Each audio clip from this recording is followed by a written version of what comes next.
Araw-araw na pagbasa ng Biblia, araw 166.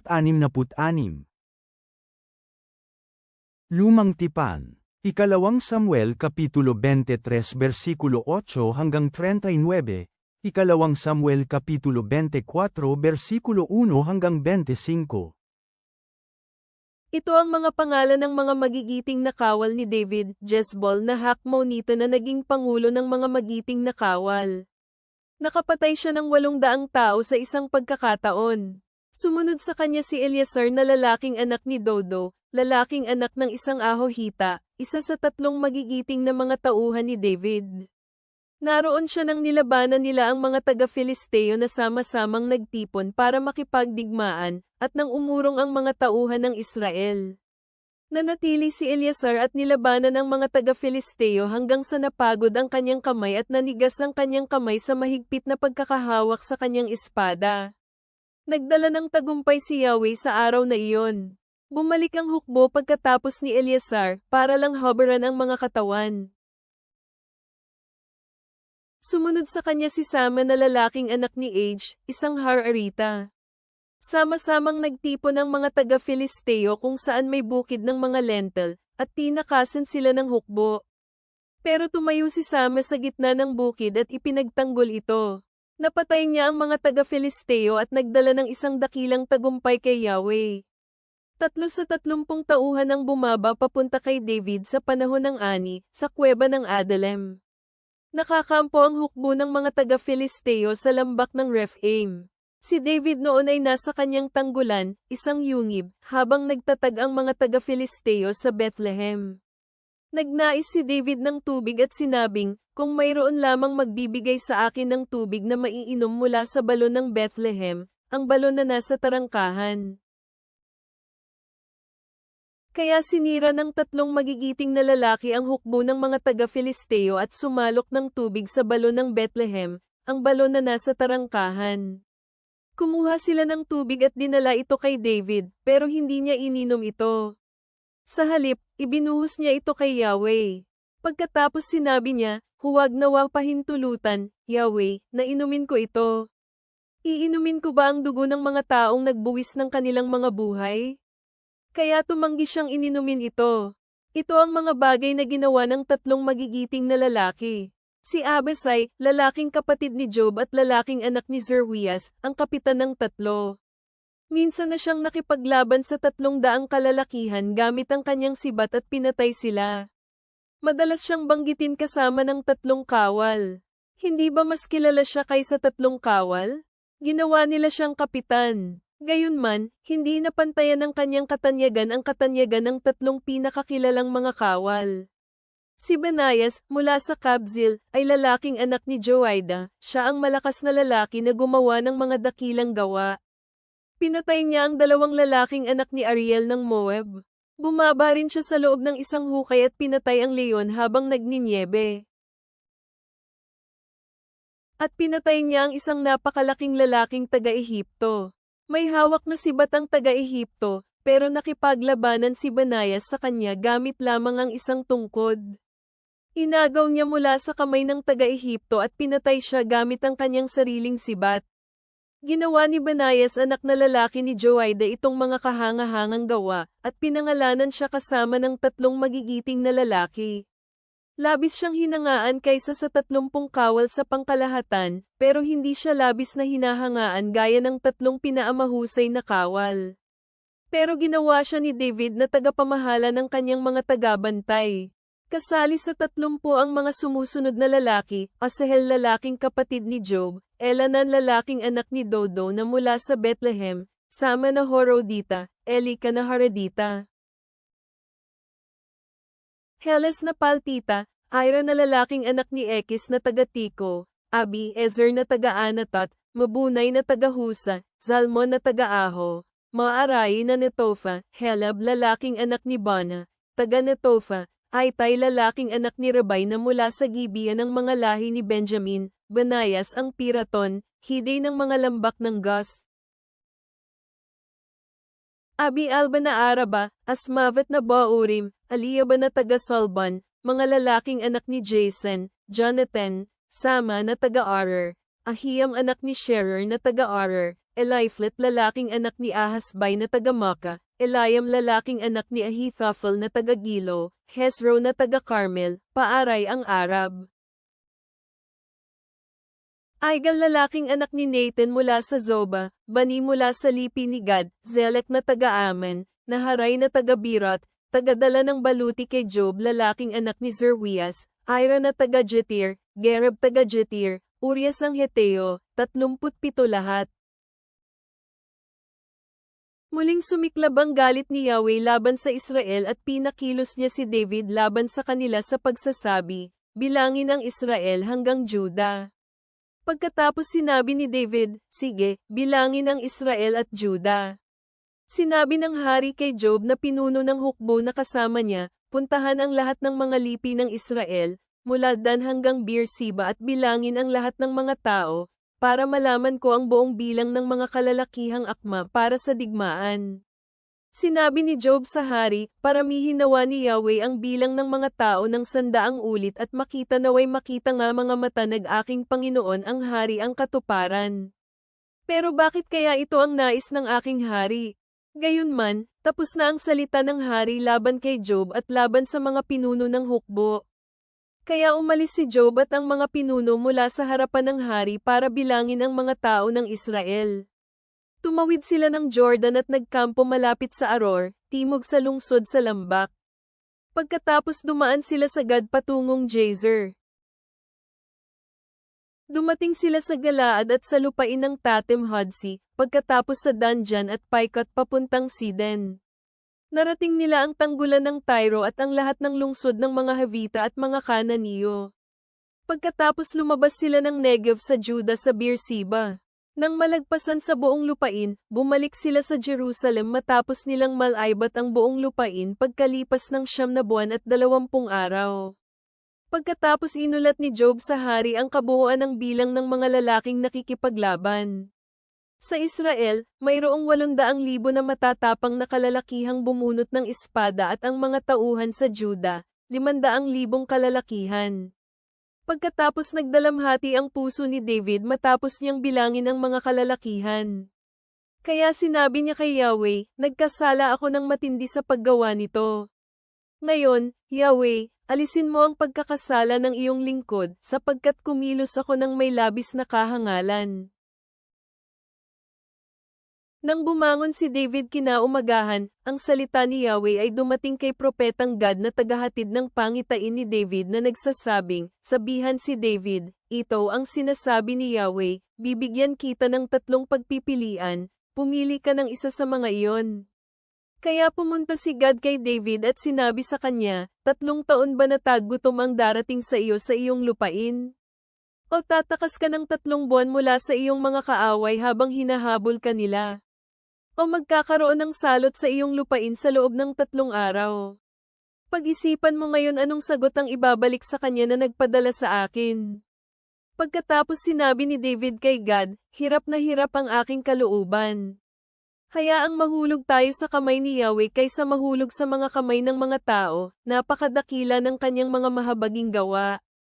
Kaya nagpadala si Yahweh ng salot mula umaga hanggang sa taning na oras, at 70,000 tao ang namatay mula Dan hanggang Beersheba.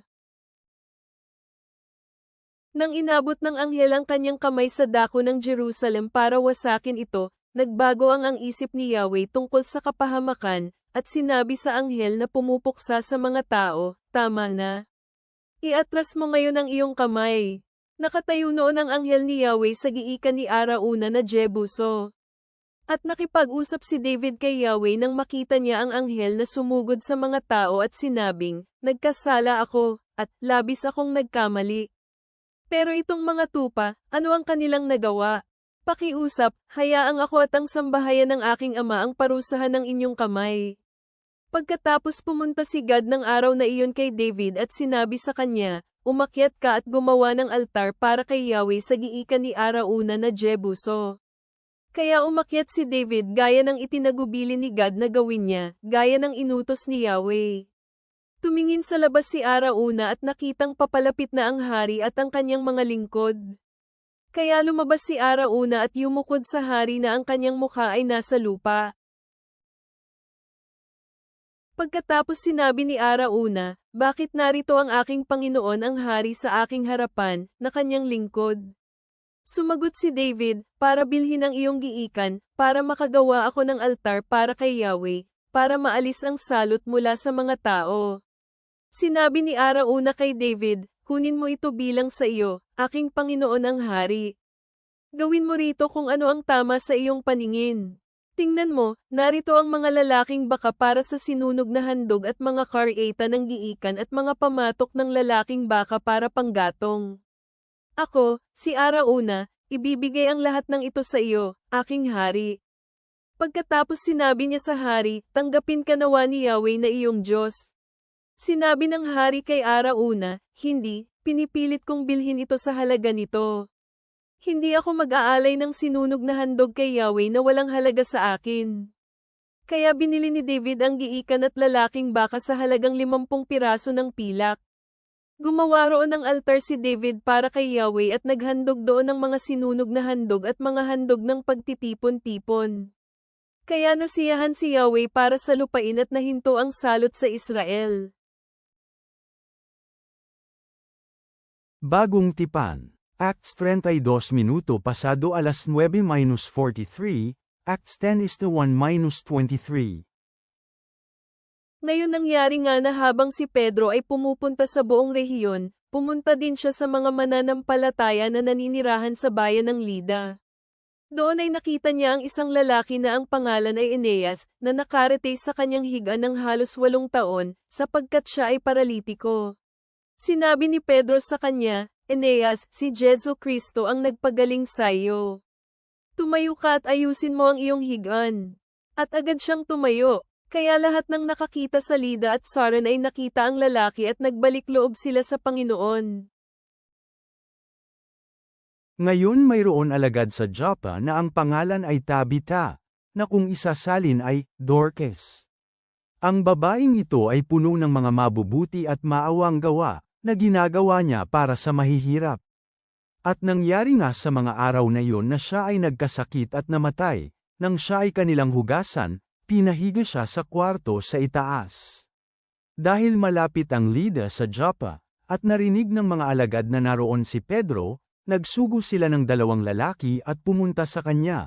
Nagmamakaawa na sinabi sa kanyang, sumama ka sa amin agad. Tumayo si Pedro at sumama sa kanila. Nang dumating siya, dinala nila siya sa kwarto sa itaas, at ang lahat ng mga balo ay nakatayo sa paligid niya na nananangis. Ipinapakita sa kanya ang mga balabal at mga damit na ginawa ni Dorcas habang kasama pa nila siya. Pinalabas silang lahat ni Pedro sa silid, lumuhad siya at nanalangin, at humarap siya sa katawan at sinabi niya, Tabitha, bumangon ka. Minulat niya ang kanyang mga mata, at nang makita niya si Pedro siya ay umupo. Pagkatapos iniabot ni Pedro ang kanyang kamay at ibinangon siya. At nang tawagin niya ang mga mananampalataya at mga balo ay iniharap niya siya sa kanila na buhay. Nalaman ang pangyayaring ito sa buong Joppa, at maraming mga tao ang nanampalataya sa Panginoon.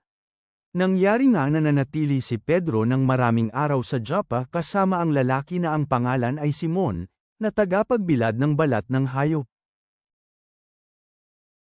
Ngayon may isang tao sa lungsod ng Caesarea, na nagngangalang Cornelio, isang senturyong tinawag na hukbong Italyano. Siya ay isang makadiyos, na sumasamba sa Diyos kasama ang lahat ng kanyang sambahayan. Siya ay nagbigay ng malaking halaga ng salapi sa mga Hudyo at palaging nananalangin sa Diyos. Bandang alas 3 ng hapon, malinaw niyang nakita sa pangitain ang isang anghel ng Diyos na papalapit sa kanya.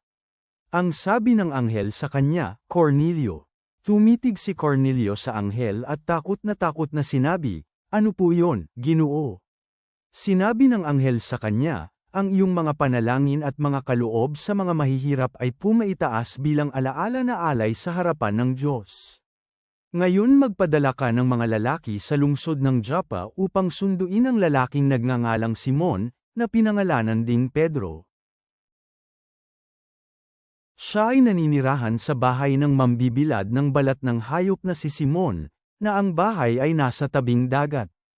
Nang makaalis ang anghel na kumausap sa kanya, tinawag ni Cornelio ang dalawa sa kanyang mga tagapaglingkod sa bahay, at isang sundalo na sumasamba sa Diyos na kabilang sa mga sundalong naglilingkod rin sa kanya.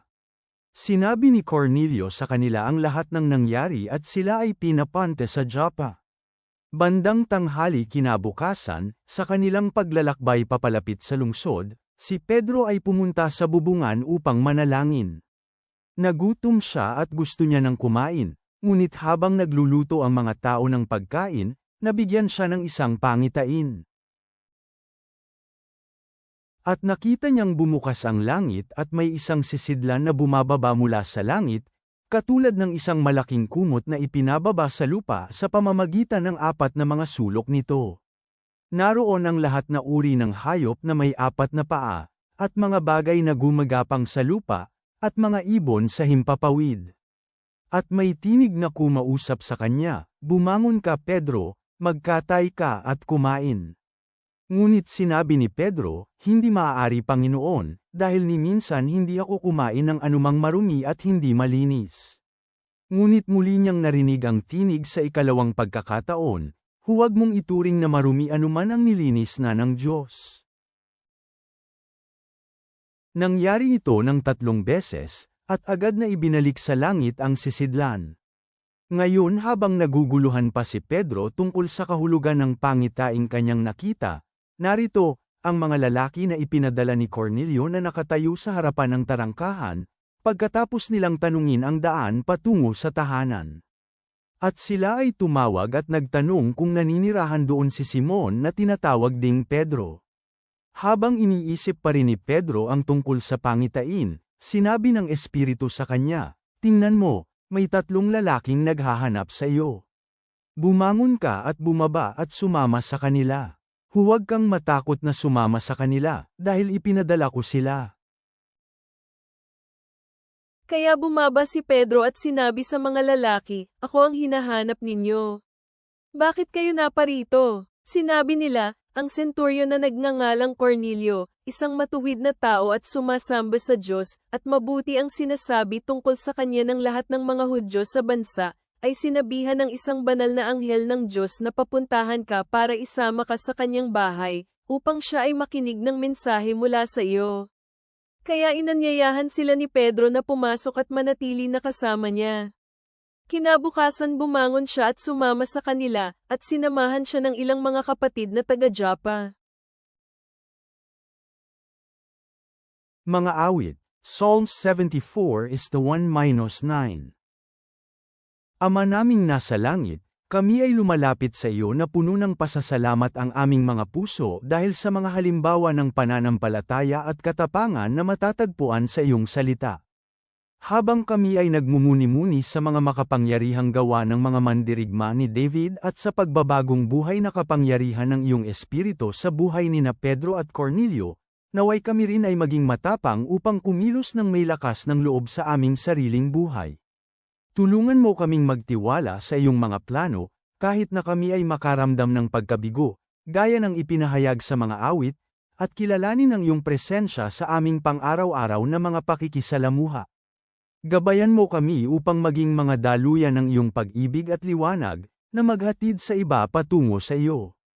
Naway liwanagin ng iyong ilaw ang aming landas, sa pangalan ni Jesus. Amen.